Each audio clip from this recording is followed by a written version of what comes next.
Bueno, pues de nuevo estamos delante de esta pantalla que tiene una camarita que graba, pero estamos delante de la palabra de Dios, pues el propósito de este tiempo que vamos a estar pensando en las cosas de Dios, pensando en Dios mismo.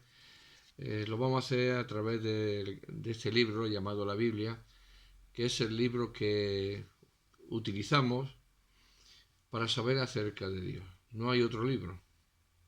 Este es el libro que Dios ha escrito. Este es el libro que Dios mandó a escribir. Y este es el libro que Dios mandó leer a todas las personas que pueblan la tierra.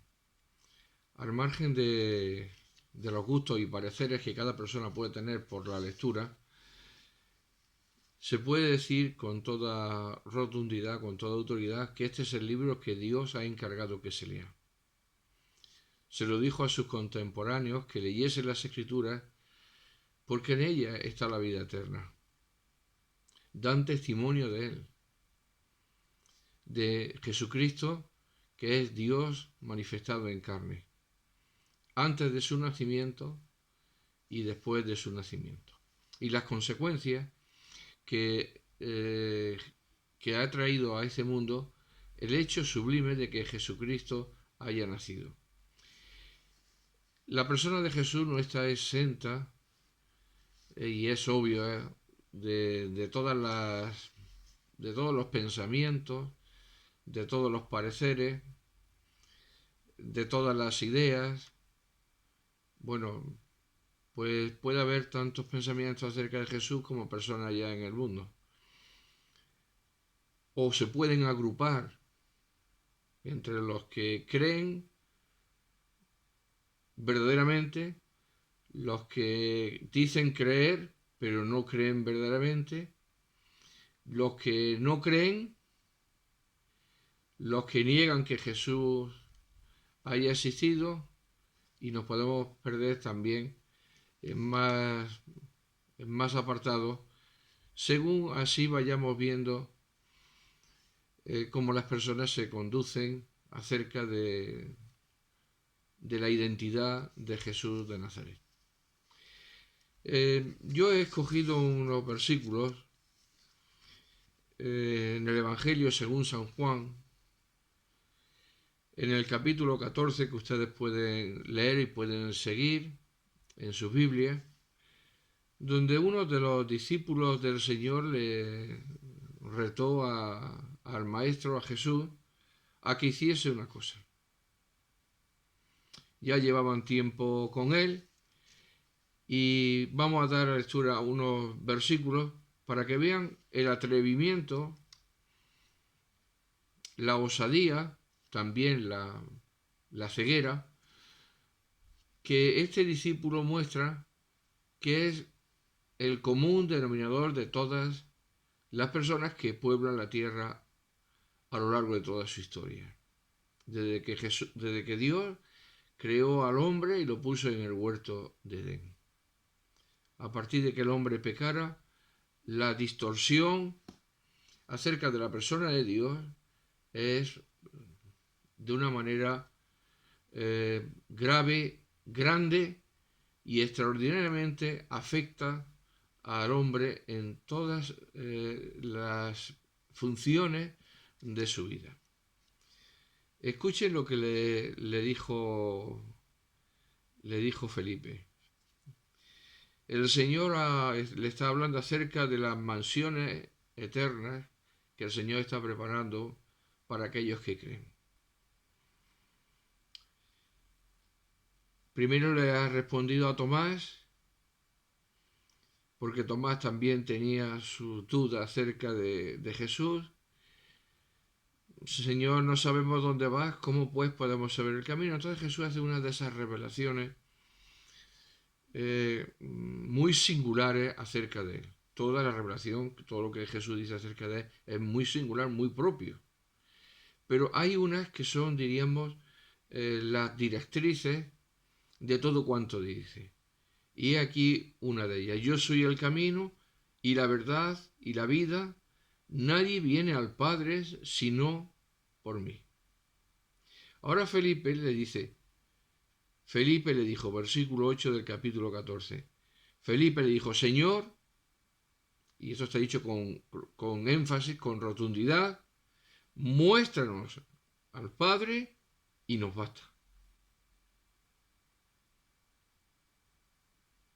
Bueno, evidentemente que por la lectura de los versículos siguientes nos damos cuenta que Felipe no sabía lo que decía y era razonable que no supiese lo que decía porque tenía que aprender acerca de Dios, acerca de Jesús, en esas hermosas enseñanzas que el Señor por 3 años le dispensó a los apóstoles de una forma extraordinaria. Claro, el hombre quiere proponer y propone a Dios qué es lo que debe hacer para que Él crea. Es decir, no es a la inversa. No es el hombre el que se humilla delante de Dios y con un corazón arrepentido, con un corazón temeroso, le pide a Dios que le muestre, que le enseñe, que le revele qué debe hacer para creer verdaderamente. El hombre que está sin Dios tiene el atrevimiento de pedir cosas a Dios que son una osadía, que son un atrevimiento producto del desconocimiento que impera en el corazón, en la mente, que como dice la Escritura, está entenebrecido, es decir, nuestro estado espiritual del hombre está entenebrecido, el hombre y la mujer, el hombre en el sentido genérico. Hay tinieblas, muchas tinieblas, espesas tinieblas. Y esto significa que las tinieblas tienen que ver con la condición de pecado. Y esto tiene que ver y tiene que decirnos que esas tinieblas que hay en nosotros nos impiden, esa barrera nos impide conocer a Dios tal cual es y tal cual Él se revela en la Sagrada Escritura. Es decir, que aún teniendo las propias Escrituras, como refería anteriormente, podemos proponerle, o en este caso ya no es proponerle, sino ordenarle a Jesús, al mismo Jesús, nosotros de otra manera al Señor también, que Él se muestre a nosotros de tal manera que ya no haya duda en nuestro corazón, por medio de manifestaciones, por medio de hechos, por medio de milagros, de maravillas, etc. Pero Dios no entra a ese juego como tampoco entró cuando Satanás vino, cuando el Espíritu Santo llevó a Jesús al desierto para ser tentado. El Señor Jesús allí no obedeció a los impulsos de Satanás, ni aun cuando después de 40 días que hay hambre, accedió a la pretensión que Satanás le hizo de que dijese a estas piedras que se convirtiesen en pan. Es decir, el Señor, nuestro Dios, nunca va a quebrantar, diríamos, su camino, su forma de obrar, su esencia de obrar a causa de nuestras peticiones. Pues somos miserables gusanos, hombres y mujeres pecadores, que nuestro camino inexorablemente estaba conducido a una eternidad sin Dios, a una muerte eterna. Y no podemos decirle al alfarero, el barro no puede decirle al alfarero, moldéame de tal manera, o hazme de tal manera, sino que es el alfarero el que toma el barro y el agua y da forma a ese trozo de barro, haciendo de él una vasija, un plato o cualquier otro utensilio que nos pueda servir para nuestro uso o para decoración. Nuestras pretensiones es de decir que son nulas delante de Dios. Solo hay una pretensión nuestra que Dios acepta y esa es la pretensión de caer de rodillas delante del Señor y decirle, Señor, ¿qué quieres que yo haga? ¿Qué fue lo que el apóstol Pablo hizo en el camino de Damasco? Cayó al suelo Y no le dijo al Señor cómo tenía que manifestarse ni qué tenía que hacer, sino, Señor, ¿qué quieres que yo haga? ¿Quién eres, Señor? Yo soy Jesús a quien tú persigues. Dura cosa te es dar coces contra el hijo. ¿Qué quieres que yo haga? Temblando y temeroso, el apóstol Pablo, y postrado en el suelo, así le hablaba al Señor que se le había manifestado. Es el Señor el que pone las ocasiones.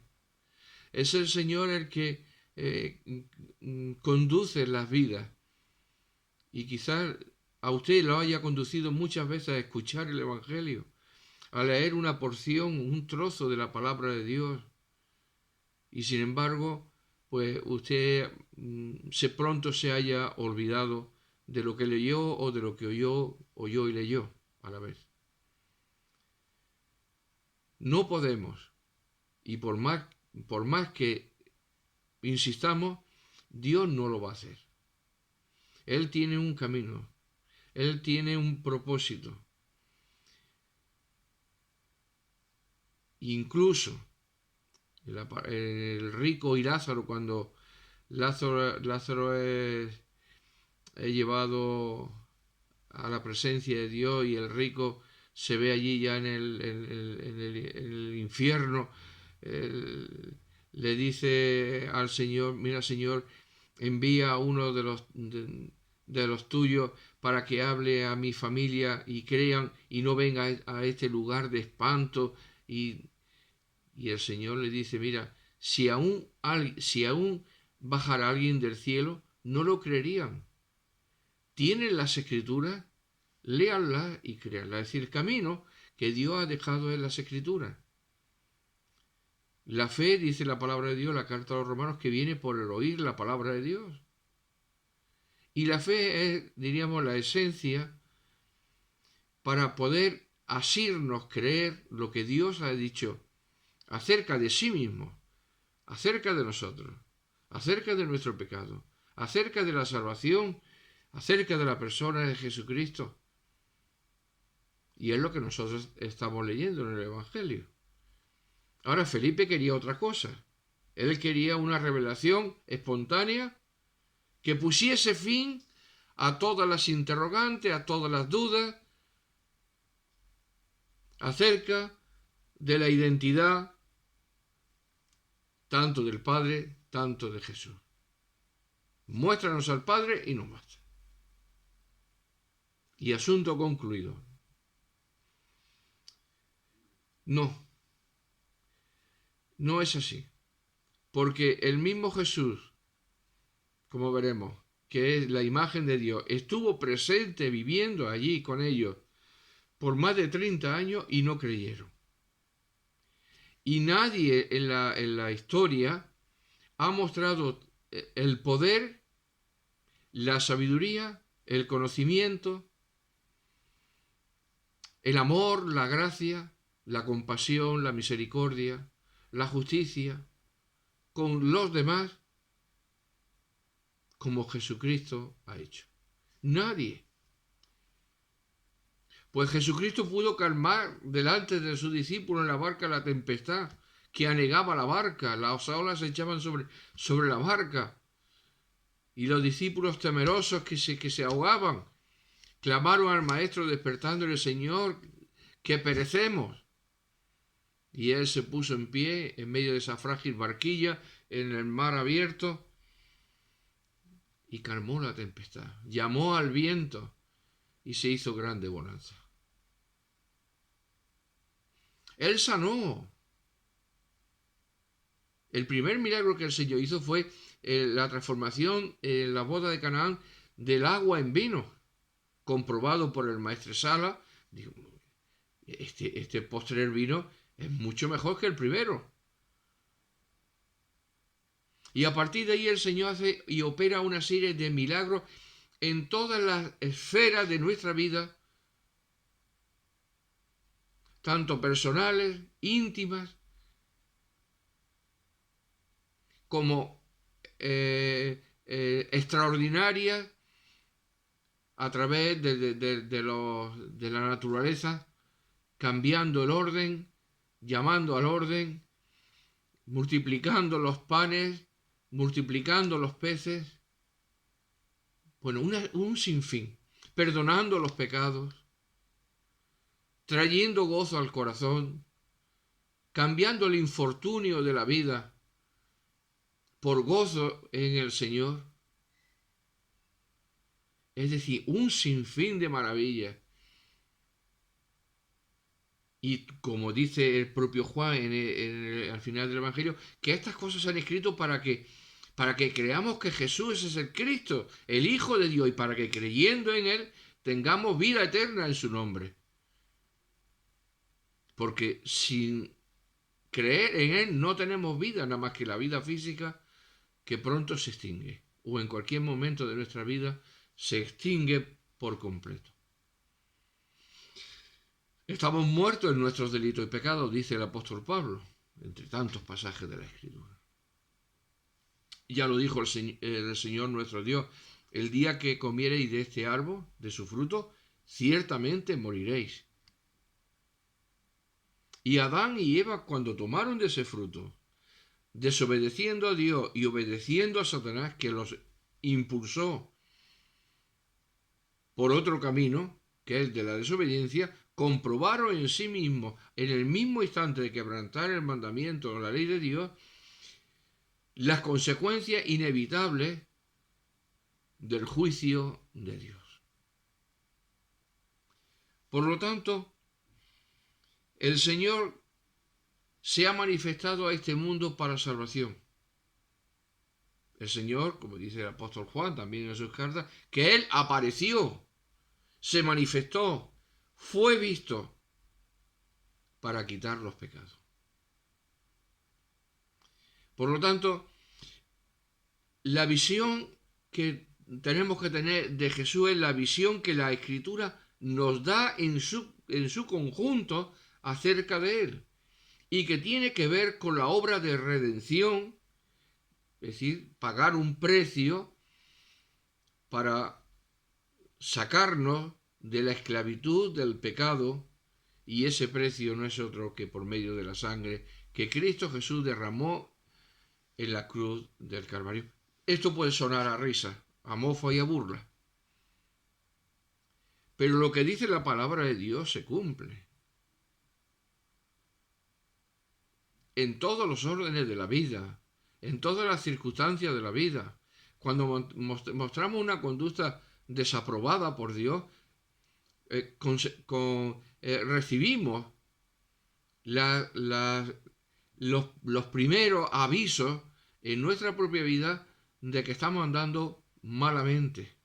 Si nosotros andamos mintiendo, si nosotros andamos falseando, si nosotros andamos siendo irreverentes contra el prójimo, si nosotros mostramos falta de lealtad hacia los demás, vamos a ir recibiendo lo que estamos cosechando, porque lo que sembramos, eso segamos. La ley de la siembra y de la siega está establecida por Dios. Todo lo que el hombre sembrar, eso segará. Y hay personas que llegan a edades ya donde por esa propia edad uno ya es más reflexivo, tiene más capacidad de meditar, de considerar las cosas, y sin embargo siguen dando tropiezos. Pues ¿por qué? Porque siguen andando tal cual han andado toda la vida. Y la conducta del hombre está descrita en la palabra de Dios. Todo lo que del hombre sale es malo. Digamos, conocemos cosas del hombre que son buenas, pocas y raras veces.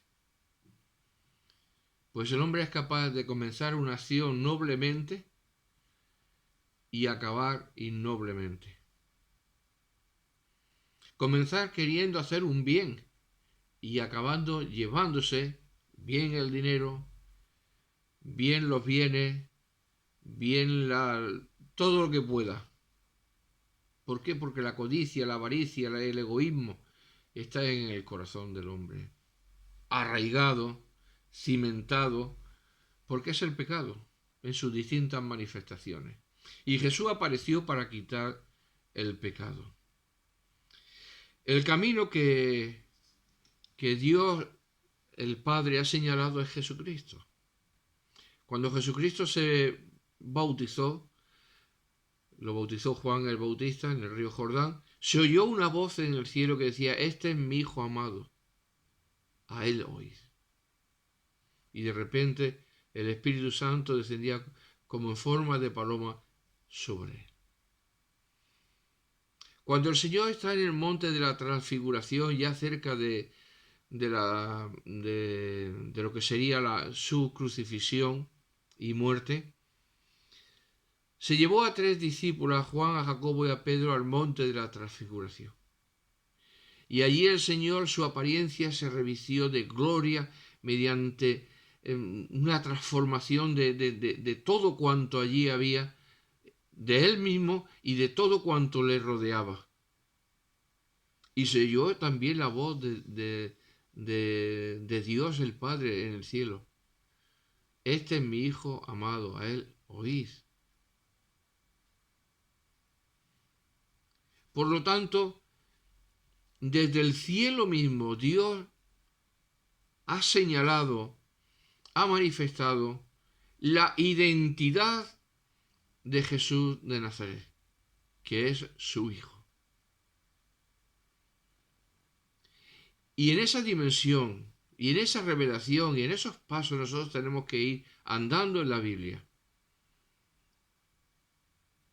No podemos discutir a Dios que ha dicho que es su Hijo. No podemos negar que Dios ha dicho que es su Hijo, porque lo ha dicho. Y ha habido personas que lo han oído. Los evangelistas son testigos de ello. El apóstol Pedro, cuando escribe su segunda carta, hace mención a esa voz enviada del cielo que ellos 3 oyeron acerca de la identidad de Jesucristo, en cuanto a que es el Hijo de Dios. Y el Señor se está manifestando a sus discípulos, se está manifestando a este mundo y está recogiendo lo que es normal en ellos, que no conocen la identidad. Al principio de este evangelio, Juan el Bautista, cuando ve al Señor, dijo: he aquí el Cordero de Dios que quita el pecado del mundo. Así está escrito en los primeros versículos de este evangelio según San Juan. Versículo 36 del capítulo 1. Vamos a leer el 35. El siguiente día otra vez estaba Juan y 2 de sus discípulos, y mirando a Jesús que andaba por allí, dijo: he aquí el Cordero de Dios. El Cordero hace mención a los sacrificios que aún en ese tiempo todavía se realizaban en el templo. Y el Cordero era la figura premonitoria anunciada por los profetas que encaja perfectamente con la persona de Jesucristo ofreciéndose en la cruz del Calvario como un cordero sin mancha, lo dice el apóstol Pedro, y sin contaminación, ya destinado desde antes de la fundación del mundo, pero manifestado en los postreros tiempos por amor a los otros. Él es la ofrenda, Él es el sacrificio, Él es sobre quien la ira y la justicia de Dios van a recaer pasado un tiempo después de que Felipe le dijera: Señor, mira, muéstranos al Padre y nos basta. Porque esa pretensión de Felipe no es correcta. Y el Señor le dice, Jesús le dijo: tanto tiempo hace que estoy con vosotros y no me has conocido, Felipe. El que me ha visto a mí, ha visto al Padre. ¿Cómo pues dices tú, muéstranos el Padre?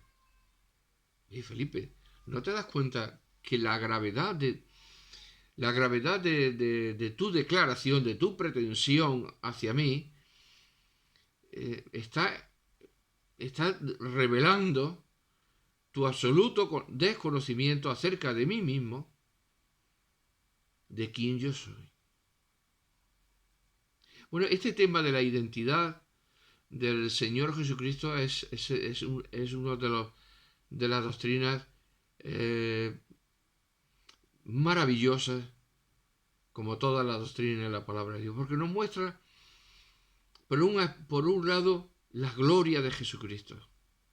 Por otro lado, nos muestra la miseria del hombre, que no logra entender, aun viendo, como ya el Señor tuvo que hablarle por parábola, y los discípulos dicen: Señor, ¿por qué le hablas por parábola?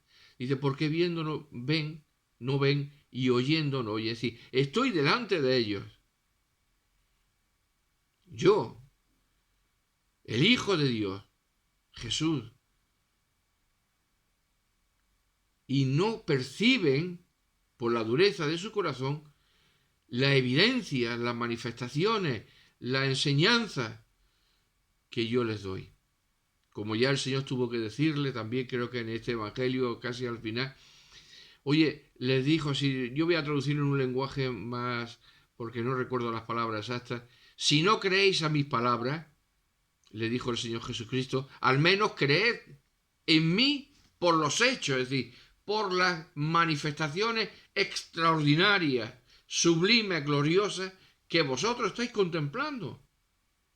Si ya no queréis creer en mis sermones, mi doctrina, lo que os hablo, no las creáis, pero tendréis que reconocer que lo que yo hago no puede hacerlo nadie. Y esto proviene de Dios. Nicodemo le dijo: Señor, hemos visto las señales que tú haces, y esto, si no está Dios con él, son imposibles que se hagan. Y Nicodemo era un maestro en Israel. O como dijeron sus discípulos cuando apaciguó las olas y el viento: ¿quién es este? Que aún el viento y el mar le obedecen. ¿Quién es este? Este es el que dice: el que me ha visto a mí, ha visto al Padre. Y por esta afirmación, los judíos querían matar al Señor, porque le decían que se había hecho igual a Dios. Por eso digo que es una enseñanza que está tan enraizada en los evangelios, que daría para una extensión en la predicación, en la proclamación de la palabra de Dios, de una manera mucho más amplia. Pero resumiendo e intentando pues poder en una predicación dar testimonio de quién es Jesús, más allá de lo que dice el mundo, más allá de lo que dice cualquier persona, más allá de lo que yo he podido decir en otro tiempo acerca de Jesús. Porque todos hemos dicho algo de Jesús. Uno lo hemos hecho quizás desde nuestra ridiculez de pensamiento, porque no éramos nada más que unas personas normales. Otros lo han hecho desde un nivel de mucha ilustración, personas que han estudiado, que han cursado carreras, y lo dicen quizás desde el ámbito del conocimiento, desde el ámbito de la sabiduría humana, de todas estas cosas. Pero tanto los que partíamos de no ser nada, a los que pretenden o son considerados conforme a la sabiduría de este mundo y el conocimiento de este mundo ilustres, no hace falta que sean renombrados o siendo renombrados, todos tenemos la misma raíz. Y todos en algún momento hemos dicho algo de Jesús, o seguimos, o siguen diciéndolo, que es totalmente incorrecto. Jesús le contesta a Felipe: tanto tiempo hace que estoy con vosotros y no me has conocido, Felipe. Qué oportunidad tan maravillosa tuvo Felipe. Tanto tiempo el Señor con Felipe. Felipe con el Señor. Caminando. Oyendo hablar al Señor. Viendo sus maravillas. Viendo cómo el cojo de toda la vida era sanado. Cómo el que estaba en el lecho, paralítico totalmente, que era llevado en una camilla, dejaba su camilla y salía corriendo. Cómo aquellas multitudes que con 2 panecillos, 5 panecillos y unos pececillos eran alimentadas. Miles de personas. Y aún sobraba. Felipe, me has visto sanar a los muertos. Me has visto sanar a Lázaro en descomposición, cuando su cuerpo ya olía descompuesto, pudriéndose por dentro. Me has visto tantas cosas, Felipe, en tanto tiempo, y aún no me conoces. Felipe podía decir: sí, claro, yo te conozco, que eres Jesús de Nazaret. No me refiero solamente a esa parte, sino a la verdadera identidad, lo que implica que Jesús lleve el nombre de Jesús de Nazaret. Porque claro, la gente sí identifica, pero no tiene más correspondencia en la vida que una simple declaración, y ya está, no sirve para nada, porque no va acompañada de fe.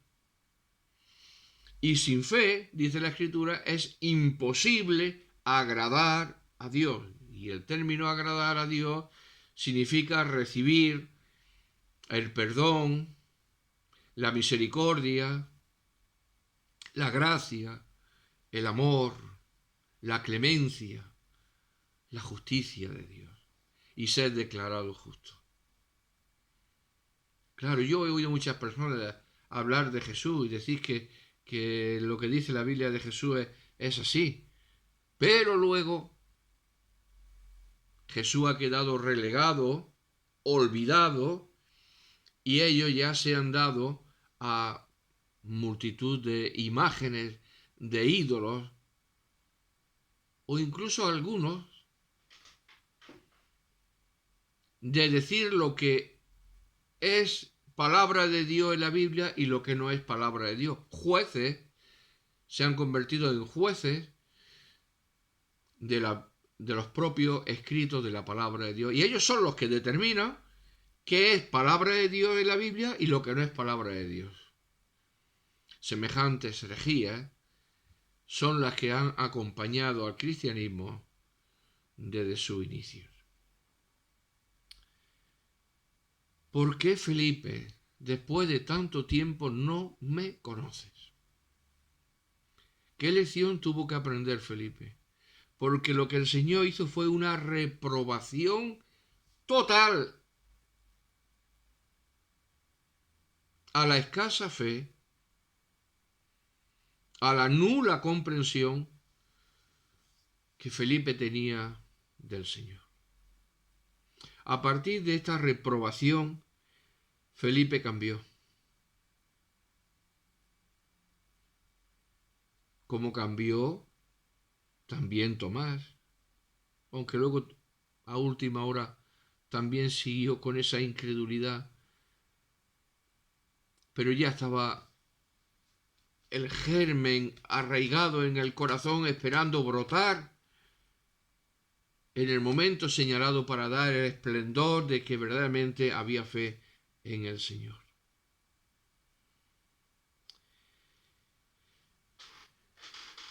Dejamos a Felipe por un momento y nos vamos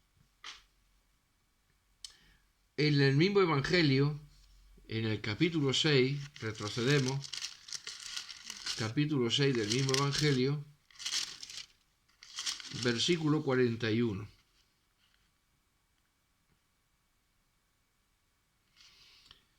Evangelio según San Juan, capítulo 6, versículo 41. Oigan bien lo que dice la palabra de Dios. Murmuraban entonces de él, es decir, de Jesús, los judíos, porque había dicho Jesús lo siguiente: yo soy el pan que descendió del cielo. Y decían sus contemporáneos: pero vamos a ver, ¿cómo va a decir él yo soy el pan que descendió del cielo cuando no es este Jesús el hijo de José, cuyo padre y madre nosotros conocemos? ¿Cómo pues dice este del cielo descendido? Vamos a ver, este es un majadero. Dice que ha bajado del cielo cuando nosotros sabemos quiénes son sus padres, que lo hemos visto y están con nosotros todos los días, y lo señalan, cuyo Jesús, el hijo de José, cuyo padre y madre nosotros conocemos. ¿Cómo pues dice este del cielo descendido? ¿Qué cosas tan locas y tan frívolas este está diciendo? Esto es un lunático, paranoico, un desquiciado, una persona fuera de sí. Eso se lo dirían también y se lo dicen hoy también. Respondió Jesús y les dijo: no murmuréis entre vosotros.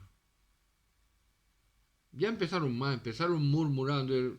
La murmuración en la palabra de Dios desde el comienzo tiene una sanción de parte de Dios extraordinaria. Aarón y María en el libro del Éxodo ya comprobaron lo que era murmurar contra Moisés. Recibieron el juicio de Dios. Es decir, la murmuración es la antesala de destrozar de lo que se habla, de quién se habla. No es que ellos surgieran en su interior preguntas, interrogantes. Bueno, ¿cómo es?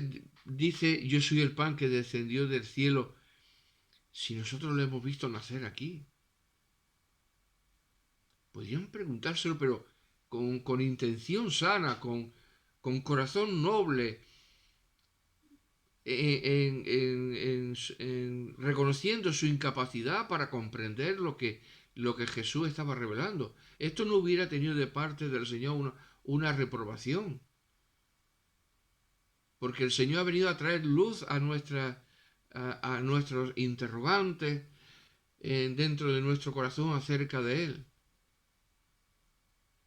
Porque aún después de creer en Él, ¿cuántas cosas, cuántas preguntas nos hacemos acerca de Jesús, acerca de Dios, acerca del Espíritu Santo, acerca de Dios el Padre, las cuales tenemos que dejar enmudecer dentro de nosotros mismos porque no podemos ir más allá, no podemos pronunciar una palabra más porque pecaríamos. Tenemos que callar donde Dios calla y hablar donde Dios habla. Y reconocer nuestra limitación, nuestra pequeñez. Porque una mente tan pequeña como la nuestra no puede explicar la grandeza de aquel que nos creó a nosotros mismos. Esto es lo que Satanás hizo con Adán y Eva. Si desobedecéis a Dios, seréis como Dios. Y eso sigue grabado en nuestro corazón, en el corazón de toda persona que nace. Querer ser como Dios.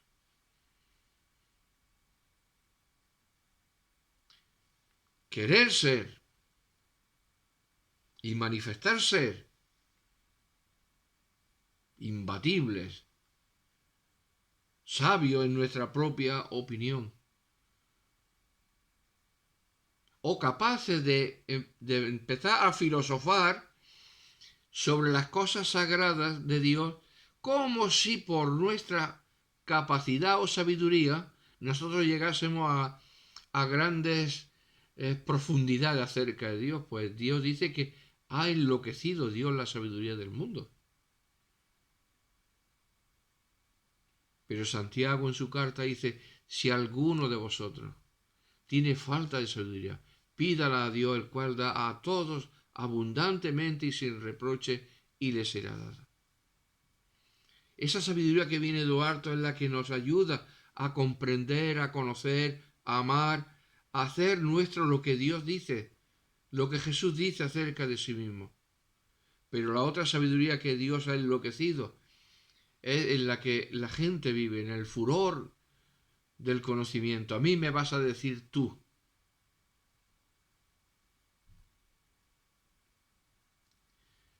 Pues mira, como dijo Juan el Bautista, no soy yo, Jesús. Yo soy la voz que habla de uno. Soy un portavoz, soy una voz que propaga, que anuncia que Jesús es el Hijo de Dios. Se equivocaron también sus vecinos. Se equivocaron porque no entendían que él es el verdadero alimento, el pan divino, lo que nuestra alma necesita. Ya lo dijo el Señor Jesús en el Evangelio según San Mateo. No solo de pan vivirá el hombre, sino de toda palabra que sale de la boca de Dios. Y mientras el hombre y la mujer no se alimenten de la palabra de Dios, están muertos. Aunque coman los mejores manjares del mundo, los más suculentos, los más codiciosos, los más caros del mundo, siguen muertos. Por lo tanto, Jesús se manifiesta como ese pan verdadero que descendió del cielo. Y es que efectivamente Él descendió del cielo. Tendríamos que leer muchos versículos en este mismo pasaje para ver que realmente Él vino del cielo. Yo soy el pan de vida. Dice, vuestros padres comieron el maná, se está refiriendo a los antepasados de estos israelitas en el peregrinaje recogido en el libro del Éxodo. Vuestros padres comieron el maná, ese pan que Dios le enviaba cada día en el desierto, y murieron. Pero refiriéndose a sí mismo, es el pan que desciende del cielo, para que el que de él come no muera. Y ahora le dice el Señor, yo soy el pan vivo que descendió del cielo. Ya no hay lugar a dudas. Yo soy el pan vivo que descendió del cielo. Si alguno comiere de este pan, vivirá para siempre. Y el pan que yo le daré es mi carne, la cual yo daré por la vida del mundo. Él se ofreció en la cruz del Calvario.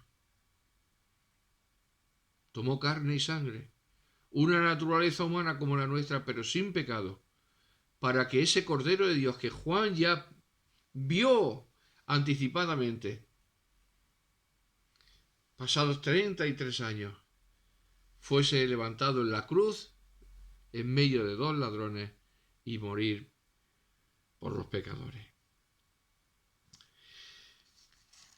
Nos vamos ahora a los escritos del apóstol Pablo, en la carta a los Colosenses.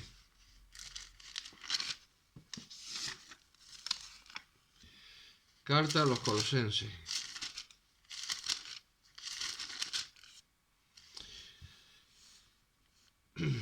Capítulo 1, versículo 15. Estas cartas y los evangelios llevan escritos 2000 años, aproximadamente. Es decir, que lleva tiempo escrito, ¿verdad?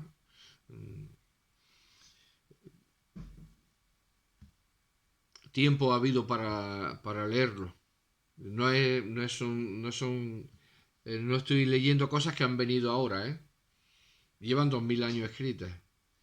Y gracias a Dios, Él la ha preservado de los ataques de los hombres para que muchos crean y obedezcan a la fe y se arrepientan de sus pecados, y Dios, por medio de Jesucristo, a través de la sangre derramada en la cruz, les dé el perdón de sus pecados y el don de la vida eterna. Pablo, el apóstol, escribe lo siguiente, hablando de Cristo. Él es la imagen del Dios invisible.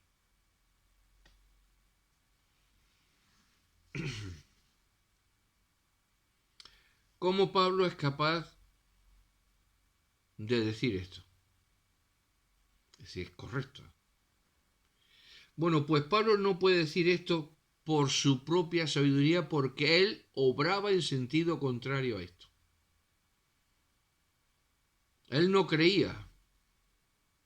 Él perseguía a los cristianos, entraba en las iglesias y asolaba con ellos.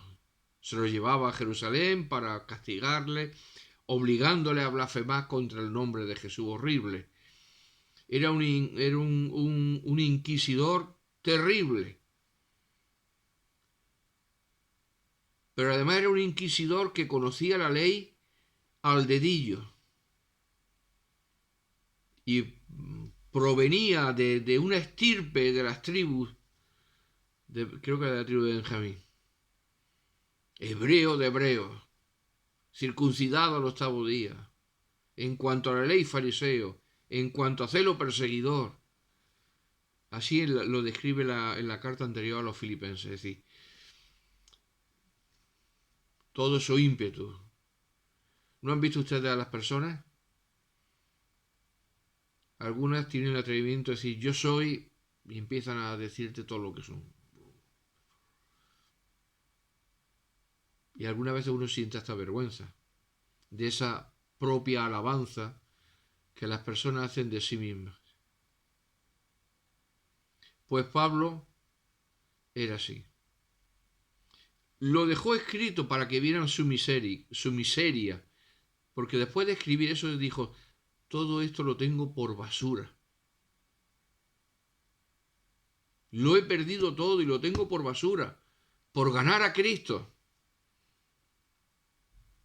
por conseguir que Cristo sea mío. Es decir, por conseguir